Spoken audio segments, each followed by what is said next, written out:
Praise the Lord. জয় যিশু। আমি এবং আমরা যেন অভিষিক্ত ব্যক্তিদের অভিষেক নষ্ট হওয়ার কারণ না হই। আমি আমার জীবন থেকে বলছি, আমি যদি কারোর জন্য প্রার্থনা করি, পবিত্র আত্মার সাহায্যে আমি তার জীবনের গোপন তথ্যগুলো জানতে পারি এবং তাদের জানাই, তাতে তারা মন পরিবর্তন করে, প্রার্থনা করে।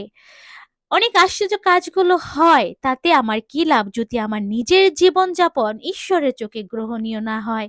যদি আমি অবশেষে স্বর্গ রাজ্যটাই হারিয়ে ফেলি, তাতে আমার কোনো লাভ নেই। যখন আমরা আধ্যাত্মিক ফাদারদের যখন ওয়াইন বা মদ অফার করি, তখন আমাদের নিজেদের অভিষেক নষ্ট হয়ে যায় এবং যাদের দেই তাদের অভিষেকও নষ্ট হয়ে যায়। কারণ তাদের জন্য এবং তাদের মাধ্যমে অনেক আত্মাদের পরিত্রাণ ঈশ্বর লিখে রেখেছেন, যে আমার শিষ্যরা জগতের সমস্ত জায়গায় যাবে, পীড়িতদের সুস্থ করবে, মন্দ আত্মাদের তাড়িয়ে দেবে এবং রোগীদের সুস্থ করবে, নিরাময় করবে। এবং তাদের অভিষেক যদি আমরা নষ্ট হওয়ার কারণ হই, তার শাস্তি দ্বিগুণ আছে।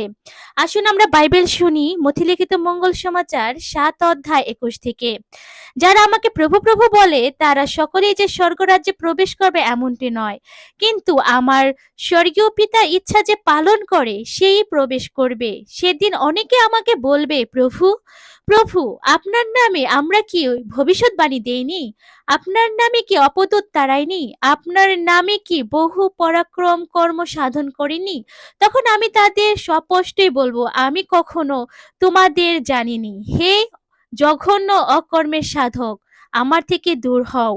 বাইবেল এখানে স্পষ্টই বলে দিচ্ছে যে আমার জীবনযাপন যদি শুদ্ধ না হয়, পরিবর্তন না হয়, ঈশ্বরের চোখে গ্রহণীয় না হয়, যতই আমি আশ্চর্য কাজ করি, রোগ নিরাময় করি, ভবিষ্যৎবাণী করি, আত্মাগুলোকে